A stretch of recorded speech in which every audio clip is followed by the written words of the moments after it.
ஆனால் நம்ம அண்ணாமலை அப்படியெல்லாம் கிடையாது. அண்ணாமலை யாருக்கும் பயப்பட மாட்டார், உங்களுக்கு தெரியும். நான் சொல்கிறது திருவண்ணாமலை. இந்த அண்ணாமலை, அந்த பிள்ளைக்கு ஒரு கைத்தட்டு கொடுங்க. ஒரே ஒரு செய்தி அந்த பிள்ளையை பற்றி இருப்பா. இவன் பேசுகிற 50வது பட்டிமன்றமா இது. அதை தவிர நம்ம அப்துல் கலாம் ஐயா அவர்களுடைய தனி உதவியாளர் பொன்ராஜிட்டேந்து சிறந்த சாதனையாளர் விருது வாங்கியிருக்காரு. அவர் பேசாத தொலைக்காட்சி கிடையாது. இப்போ பேசிட்டு கேரளாவில் போகிறாரு. அந்த புள்ள எப்படி அடுத்த தலைமுறையில் சீறி பாயக்கூடிய ஒரு சிங்கக்குட்டிங்கிறதுக்கு எடுத்துக்காட்டு. மீனாட்சி தங்கச்சின்லாம் நினைக்காதம்மா, சண்டைன்னு வந்துட்டா வாய் வேற வயிறு வேற. நீ ஒரு கை பாரு, வா, நல்ல ஒரு கைத்தட்டு கொடுங்க.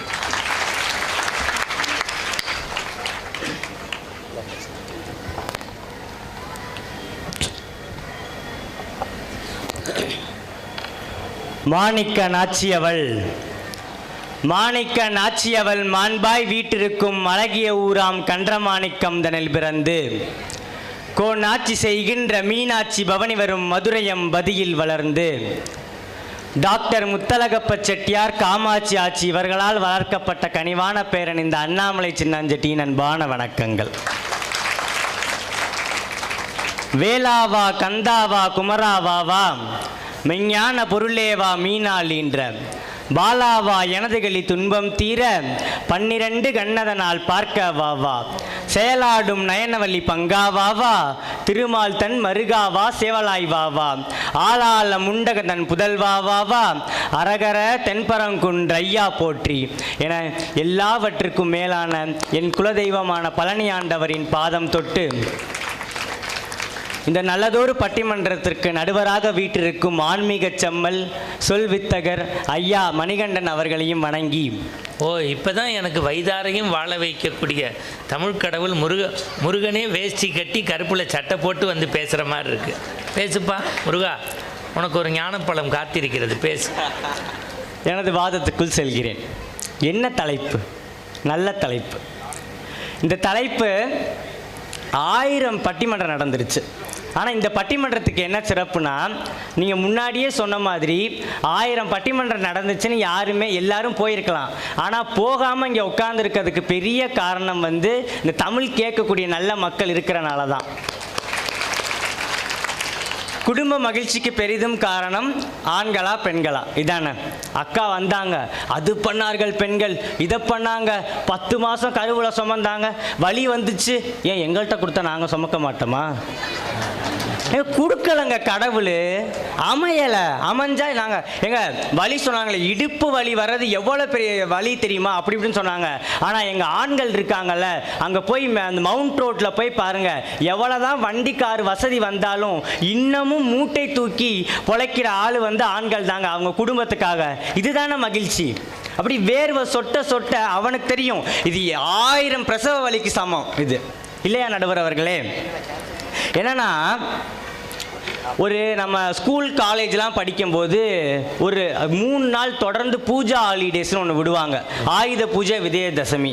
இந்த பெண்கள்லாம் பார்த்தீங்கன்னு வச்சுக்கோங்களேன், அவங்களோட பிரத்யேக தொழில் வேலை என்னவா இருக்குன்னா, கோயிலுக்கு போகிறது, புனித்த புருவமும் கோவை செவ்வாயும் விளக்கேற்றிட்டு அப்படியே சாமியை 2 புரகாரம் வர்றது, வீட்டில் விளக்கேற்றி பொரியும் சுண்டலையும் வச்சு சாமி கும்பிட்றது தான். ஆனால் எங்கள் ஆண்கள் இருக்காங்கல்ல, வண்டி கழுவணும், சைக்கிள் கழுவணும், கார் கழுவணும், வீடெல்லாம் துடைக்கணும், வீடெல்லாம் சுத்தம் பண்ணணும். சுத்தம் பண்ணுறதுக்காகவே 3 நாள் கவர்மெண்ட்டில் லீவு தரானா எங்கள் ஆண்களுக்கு தாங்க. நான் கல்யாணம் ஆகாததுக்கு முன்னாடியே அவங்க அப்பா செய்கிறத பார்த்தே புள்ள இவ்வளோ நொந்துருக்குன்னா, இவனை நினச்சி பார்த்தா கண்ணில் தண்ணி தான் வருது. நல்லா கைத்தட்டுங்கய்யா, நமக்காக தான்யா புள்ள பேசுகிறான். இங்கே இத்தனை ஆட்சிமார்கள் இருக்கீங்க. ஆனால் தம்பி, கழுவுறதையே இவ்வளோ ரசித்து சொல்கிறதுன்னா ஒன்றையும் அடிச்சுக்க முடியாது. நான் கேட்குறேன், இத்தனை ஆட்சிமார்கள் இங்கே உட்காந்துருக்கீங்களே, எல்லாரும் மனசாட்சியை தொட்டு சொல்லுங்கள். உங்கள் அக்காவுக்கு உங்கள் அப்பச்சி 50 பவுன் போட்டு உங்கள் தங்கச்சிக்கு 30 பவுன், நீங்கள் தங்கச்சியாக இருந்து உங்களுக்கு 30 பவுன் போட்டால் எந்த ஆட்சிமார்களாச்சும் உங்கள் அப்பாவை சும்மா விடுவீங்களா? சும்மாவா அப்படிம்பாங்க. என்ன ஆனால் எங்கள் ஆண்கள் அப்படி கிடையாது தெரியுமா?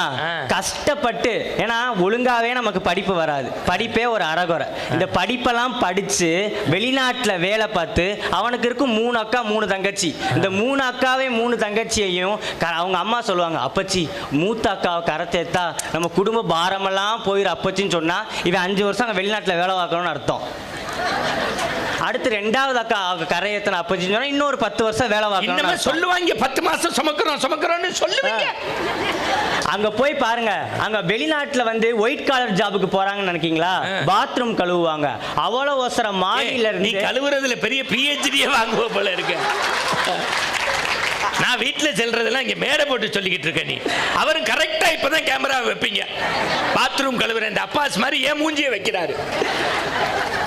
சரி, மறுபடியும் இந்தியா திரும்பி நமக்கு ஒரு பொண்ணு குட்டியை பார்த்து கல்யாணம் பண்ணலாம் அப்படின்னு பார்த்தா அப்பதான் வெள்ளை நர வரும். சரி, இளநர தானே தம்பி.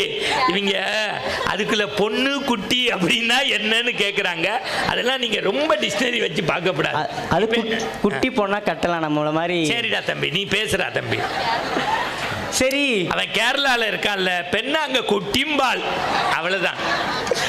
சரி, நமக்கு கல்யாணம் பண்ணலாம், ஆத்தா எனக்கு கல்யாணம் பண்ணி ஆத்தானா அவங்க ஆத்தா அலசுவாங்க. பொண்ணு இருக்கா, உங்க வீட்டில் இருக்கா, எங்க வீட்டில் இருக்கா, ஒரு வீட்லேயும் தர மாட்டாங்க. என்ன சொல்லுவாங்க, மாப்பிள்ளை சத்த முடி இல்லாமல் இருக்காரு. ஏன்னா அக்காக்கெல்லாம் கல்யாணம் பண்ணால் எங்க தம்பிக்கு முடி இருக்கும்? ஏன்னா வாழ்க்கையே இப்படி வேதனையா இருக்கும். அதெல்லாம் தாங்கிக்கிட்டு இந்த குடும்பத்து மகிழ்ச்சிக்காக உழைக்கிறாம்பாங்க ஆண்கள். அதை விட உங்க வழியெல்லாம் பெரிய வழின்னு நான் கேட்குறேன். இல்லை, இன்னொன்று, ஹோட்டலுக்கு போகிறோன்னு வச்சுக்கோங்களேன், இந்த பசங்கள்லாம் இருக்காங்கல்ல, பசங்கள்லாம் என்ன, எனக்கு ஒரு பர்கர், எனக்கு ஒரு நூடுல்ஸ், எனக்கு ஒரு ஃப்ரைட் ரைஸ், எனக்கு ஒரு சில்லி பரோட்டா. அம்மா அப்போ தான், ஏன்னா வீட்டில் வந்து சாட்டர்டே சண்டே ஆனால் இந்த அம்மாக்கள் இந்த பெண்கள் எல்லாம் கணவனை படுத்தியாச்சு ஹோட்டல் போகணும்னு வச்சுருக்காங்க. இவங்க வெங்காயமே வெட்ட தெரியாது இந்த ஆட்சிக்கு. அங்கே போனால் எனக்கு ஒரு ஆனியன் ஊத்தப்பம், ஏன்னா அவன் தான் நைஸாக வெட்டி ஒரு ஊத்தப்பத்தை போட்டு கையில் இந்த வடிவேல் மாதிரி கேரட்டு நெய் எல்லாத்தையும் ஊத்தப்பம் போட்டு இந்த ஆட்சி சாப்பிடும். இந்த செட்டியாரில் இந்த ஆண்கள் 2 இட்லி, 2 இட்லி போதுன்னு பிள்ளைங்களாம் கேட்கும், அப்பா ஏன்பா இவ்வளோ கஞ்சமாக இருக்கீங்க, 2 இட்லி சாப்பிட்றீங்க? நீ சாப்பிட பச்சி, நூடுல்ஸ் தானே சாப்பிடு. இந்த பையன் 2 வாய் நூடுல்ஸ் எடுத்து வச்சுட்டு ஐஸ்கிரீம்னுவேன். இந்த மிச்சமான நூடுல்ஸை யார் சாப்பிட்றது? ஆண் தானே சாப்பிட்ணும். இவ்வளவு ஒரு கொடுமையில் இந்த ஆண்கள் வாழ்றோம். ஆனால் அது பெரிதும் மகிழ்ச்சிக்கு காரணம் பெண்கள் அக்கா பேசிட்டு பரவாயில்ல. உள்ளே இருந்து ஆட்சி சொல்லும், எவ்வளோ நல்ல புள்ள தெரியுமா, அப்பச்சிக்கு நூடுல்ஸ் பிடிக்குன்னு உங்களுக்கு தான் கொஞ்சம் வச்சுட்டு போயிருக்கு புள்ள, சாப்பிடுங்க நொன்ன. இன்னொன்று, ஆட்சிமார்கள் பெண்கள் எல்லாம் சிக்கனமானவர்கள் சொல்லியிருப்போம். சத்தியமாக அது பொய். நான் எந்த மேடையில் வேணாலும் அடுத்து சொல்லுவேன். ஏன்னா எங்கள் ஆயா அப்படி இருந்திருக்கலாம், எங்கள் அப்பத்தா அப்படி இருந்திருக்கலாம், ஆனால் எங்கள் அம்மாவோ எங்கள் அக்காவோ என் தங்கச்சியோ அப்படி இல்லவே இல்லை நடுவர் அவர்களே. நான் ஏன் சொல்கிறேன்னா, அந்த விளம்பரம் பார்த்துருக்கீங்களா, டிவியில் போடுவாங்க, என்னென்னா அமாம் சோப், அமாம் அம்மானு போடுவேன். ஏன் அம்மாம் அப்பான்னு போட்டால் எவனும் வாங்க மாட்டானா? அம்மாம் அம்மாவை தான் நடிக்க வைப்பாங்க. ஆனால் ஆண்கள் இருக்காங்களே, பெண்கள்லாம் அம்மாம் சோப்பில் குளிக்கிற வச்சுட்டு அவன் இத்து போன அரசன் சோப்பில் குளிச்சுக்கிட்டு இருப்பேன். எப்படி? அதுவும் எப்படின்னா பிளேடு மாதிரி ஆயிரும் சோப்பு. அதை பரவாயில்லன்னு உடம்புல போட்டு குளிச்சு உங்கள் மகிழ்ச்சிக்காக தியாகிகளாக வாழ்கிறதான் ஆண்கள். அது யாருக்கும் புரிய மாட்டேனுது. இங்க இன்னொரு விளம்பரம் பார்த்துருக்கீங்களா, இந்த சர்ஃப் எக்ஸல் விளம்பரம் எந்த இதில் எடுத்தானே எனக்கு தெரியல. நீங்க எல்லாரும் சர்ஃப் எக்ஸல் விளம்பரம் பார்த்தேன். 2 நிமிஷம் ஆச்சு கழுவுறதை பத்தி பேசல. இல்ல நீ பேசுறா நாளை பின்ன நானும் கழுவணும்ல. இந்த சர்ஃப் எக்ஸல் விளம்பரம் பார்த்துருக்கீங்களா? அந்த ஒரு பாட்டியும் ஒரு பேரனும் இருப்பாங்க. அந்த பாட்டி வந்து மணிப்பிரசை திறந்தோடனே 10 ரூபா பறந்து கீழே விழுந்தாலும் பல வேலை அது சனியை போய் ஒரு சகதியில் விழுகும் அந்த 10 ரூபா. இந்த பய போய் அந்த சகதியில் உருண்டு பிறண்டு எடுப்பேன். அந்த 10 ரூபா எடுத்தோடனே பாட்டிகிட்ட கொடுப்பேன். பாட்டி சொல்லும், கரை நல்லது. எங்கள் சீதா பார்த்தா அவர் தான் செவிட்டில் 4 அரைஞ்சு, ஏண்டா வெள்ளை சட்டையை போட்டுட்டு ஒரு 10 ரூபாய்க்காக அப்படி போவேன் அப்படின்னு எங்கள் சீதா பாட்டியார் தான் என்னை அடிக்கும். ஆனால் அந்த விளம்பரத்தில் பார்த்துருக்கீங்களா எப்படிலாம் மார்க்கெட் பண்ணி இந்த பெண்களுக்கு செலவை, இங்கே ஆண்களுக்கெல்லாம் செலவை வைக்கணும்னே இந்த மார்க்கெட்டிங்காரங்க பண்ணுறாங்க. அதையும் இவங்க வாங்கினா சர்ஃபெக்ஸாக தான் வாங்குவாங்க. ஏன் உப்பு சோப்பில் போட்டு துவைச்சா அவங்க துணியெல்லாம் வெளுக்காதான் நான் கேட்குறேன். ஆனால் ஆண்களுக்கெல்லாம் இன்னொன்று என்னென்னா, இந்த வீட்டில் பார்த்தீங்கன்னா பீரோவில் வந்து 2 பீரோல் இருக்கும் பெண்களுக்கெல்லாம். ஏன்னா அவங்களுக்கெல்லாம் மகிழ்ச்சியாக இருக்கிறார்களாம். அந்த 2 பீரோ துணி வாங்கி கொடுத்தது யார்? காஞ்சிபுரம் பட்டு சொடவை, சுங்குடி சேலை, அந்த சேலை இந்த சேலைன்னு வாங்கி 2 பீரோவுக்கு இருக்கும். இந்த பயலுக்கெல்லாம் இன்னொரு பீரோ இருக்கும். அப்பாவோடது எங்கேம்மா இருக்கும்? 4 வேட்டி 4 சட்டை கீழே இருக்கும், அடி ரேக்கில் இருக்கும். இந்த பையன் என்ன பண்ணுவேன், அப்பா வெள்ளை சட்டை 4 தருக்குன்னு மிதிச்சு ஏறி அவன் சட்டையை எடுப்பான். அப்பா அந்த மிதிச்சு போன அழுக்கான சட்டையை போட்டுட்டு வெளியில் போவார். அங்கே நீ சொல்ல ஒரு ஆட்சி அப்படியே தான் வீட்டை கற்பனை பண்ணுது. எங்கள் வீட்டுக்காரு சட்டையெல்லாம் கிருஷ்ணங்கால் மாதிரி இருக்கிறதுக்கு இதுதான் காரணம். எப்படி புள்ள உள்ளே வந்து பார்த்து சிசிடிவியில் பார்த்துருப்பான் போலன்னு. நல்ல கைத்தட்டு கொடுங்க அந்த புள்ள. என்ன பேச்சு! பெண்கள் பார்த்தீங்கன்னா மைண்ட் வந்து ஃபிக்ஸடாகவே இருக்காது நடுவர் அவர்களே. இதில் எங்கே இவங்க மகிழ்ச்சியாக இருப்பாங்கன்னு எனக்கு தெரியலை. எப்படின்னா அப்படி மைண்டு டைவர்ட் ஆகிட்டே இருக்கும். எப்படின்னா 10 வயசு வரைக்கும் நான் எங்கள் அப்பா செல்லம், அதுக்கப்புறம் கொஞ்சம் ஆனோடனே எங்கள் அப்பாவா, சரி எனக்கு என் ஃப்ரெண்ட்ஸ் தான் முக்கியம் அப்படின்னு நான் ஃப்ரெண்ட்ஸோட செல்லமாயிடுறேன். அடுத்து அவங்களுக்கு கல்யாணம் பண்ணி கொடுத்தோன்னே அவங்க கணவன் செல்லமாயிடுறாங்க. பிள்ளை பிறந்தோடனே பிள்ளை தான் என்னோட செல்லம்னு ஆயிடுறாங்க. பேரம்பேத்தி பிறந்தோடனே பிள்ளையாச்சு தாச்சு எனக்குன்னு வந்தான் பாரு என் பேரன் அப்படின்னு ஆறாங்க. ஆனா ஆண்கள் அப்படி கிடையாது. அன்புனா அம்மா, அடிமைனா மனைவி, 2 தான். எந்த ஒரு ஆப்ஷனுமே கிடையாது. இதுதானங்க மகிழ்ச்சியான வாழ்க்கை. இது மாதிரி டைவர்ட் ஆகி போறதா மகிழ்ச்சியான வாழ்க்கை? இல்ல. பேச வர்றவங்களையும் மனசுல வச்சுக்கிட்டு பேசுப்பா. நிறைவாக என்னன்னா, இந்த பெண்களோட கான்வர்சேஷன் பார்த்துருக்கீங்களா?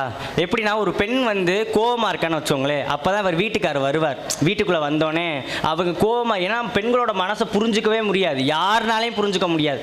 நடுவர் புரிஞ்சுக்கிட்டீங்களா? அங்கே சுற்றி இங்கே சுற்றி கடைசியில் என் தலையில் கையை வச்சுட்டா பாருங்க. ஏன்னா யாருனாலையும் பெண்கள் மனசை புரிஞ்சிக்கவே முடியாது. அந்த ஆட்சி அப்படி ஓரமாக உட்காந்துருந்துச்சா, என்ன வள்ளியம்மா என்ன ஆச்சு? ஒன்றும் ஆகலை, இனி என்ன ஆக வேண்டியது இருக்குது? சரி ஒன்றும் ஆகலையில நான் போகிறேன். ஆமாம், என்னையை பற்றி உங்களுக்கு என்ன அக்கறை? போங்க உங்கள் வேலையை போய் பாருங்கள். சரி என்னதான் ஆச்சு சொல்லு. உங்களுக்கு சொன்னால் மட்டும் மட்டுப்படுமா?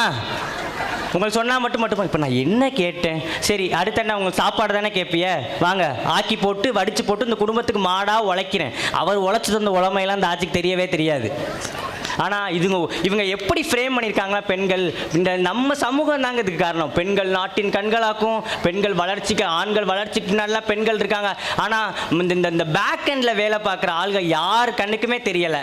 எங்களை மாதிரி பேக் எண்டில் வேலை பார்க்குற ஆள்களையும் உங்கள் கன்சிடர் பண்ணி தீர்ப்பு ஆண்களுக்கே கொடுத்தா வசதியாக இருக்கும்னு கேட்டு வாய்ப்பளித்த உங்கள் அத்தனை பேருக்கும் நன்றி பாராட்டி விடைபெறுகிறேன். நன்றி, வணக்கம்.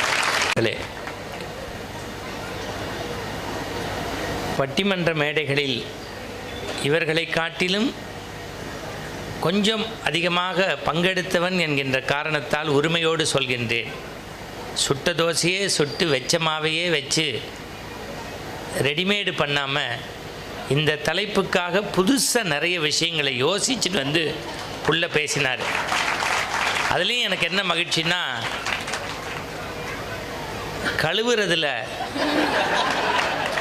தம்பி PhDயே வாங்கியிருப்பார். ஆனால் இன்றைக்கும் மேடையில் கழுவினா நம்ம மனசை, அவ்வளவு அழுக்குகளை கழுவினா. இன்னொன்று, இன்றைக்கி அடுத்த இதை யூடியூப்பில் போடுங்க. எத்தனை பேச்சாளர், அதெல்லாம் நான் சொல்லக்கூடாது மேடைகளில், கொஞ்சம் புகழோ கொஞ்சம் மற்ற விஷயங்களோ குறைஞ்சிட்டா ஆடிடுறோம். ஆனால் அந்த புள்ள 9:40க்கு பஸ்ஸு போட்டிருந்தான். நான் சொல்கிறேன், தமிழ்நாட்டில் இதெல்லாம் சொல்கிறதுக்கு தான் என்னை அனுப்புகிறான் கடவுள். தெரியட்டும் அடுத்த தலைமுறைக்கு. 9:40 பஸ்ஸை கேன்சல் பண்ணிவிட்டு 11:40க்கு போட்டிருக்கு புள்ள. அந்த எடுத்துக்கிட்ட வேலையை சரியாக செய்யணும். ஏன்னா நம்ம ஆரம்பிக்கும் போது 8 மணி ஆயிடுச்சு. அந்த புள்ள ஊருக்கு போகணும். என் உயிரை கொடுத்து பேசிக்கிட்டு இருக்கேன். அங்கே ஒருத்தருக்கு அமுச்சிக்கிட்டு இருக்கார் மெசேஜ். அந்த பிள்ளைக்கு நெஞ்சார பாராட்டி